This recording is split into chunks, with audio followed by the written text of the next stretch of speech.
Colorado Lucky Explorer Ride 6. This will be our final ride.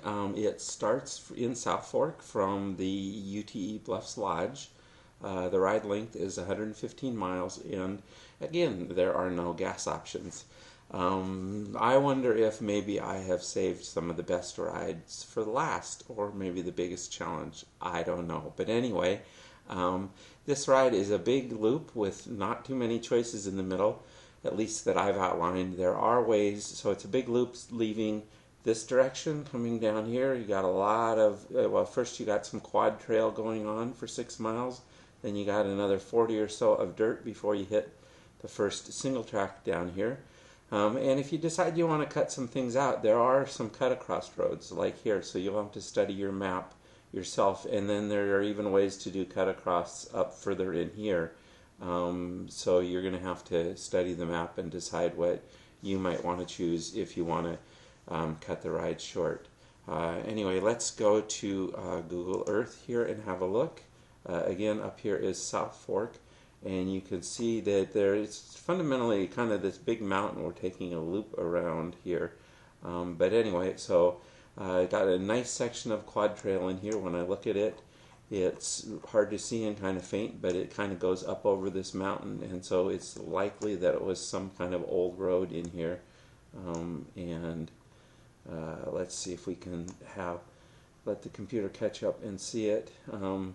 It's pretty faint and hard to see on this one, so so that's a little surprising to me. That section could be challenging. But then we're on the main dirt roads all the way down to the first single track section here. And I looked at this a couple minutes ago, so let's have a look here. So one thing that's interesting is you can't see it particularly well, but see these, that's an indication of some steepness, some good switchbacks. Who knows what that will be like. I see there is a picture here, and this is labeled Aspens along the Valdez Trail. Well, it turns out that this single track section is the Valdez Trail, so check it out. It looks like it's a gorgeous trail through the aspens there. So I'm excited about what this one will turn out to look like. So you have several big single track sections coming across, kind of all the way across this mountain ridges here, working its way in and out.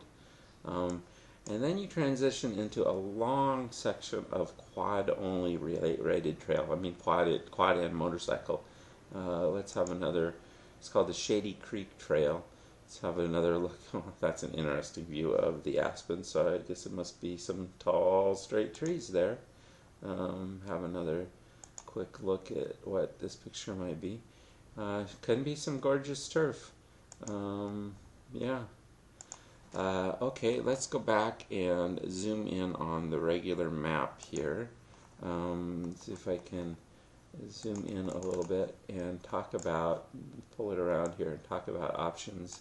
So again, you're leaving here, you have the 6 miles of quad trail. So what you're going to want to do is study your map. So there's some convenient dirt roads to go across here. Again, this should all be on your maps. A little hard to see, but it should be in your GPS too if you want to take these shortcuts. But I don't know. Let's look at the elevations to give you a little bit of a clue. So some stuff's high. Here's 9,200 feet. Of course, remember, we're starting here in town at around 8,400 feet or 8,200 feet. But it looks like a lot of this is 10,000 feet. Here's 11,000 feet. Back to 10.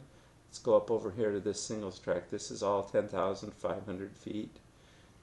10,200, 11,800 feet right there on the single track trail. Maybe even 12,000 feet, looking like.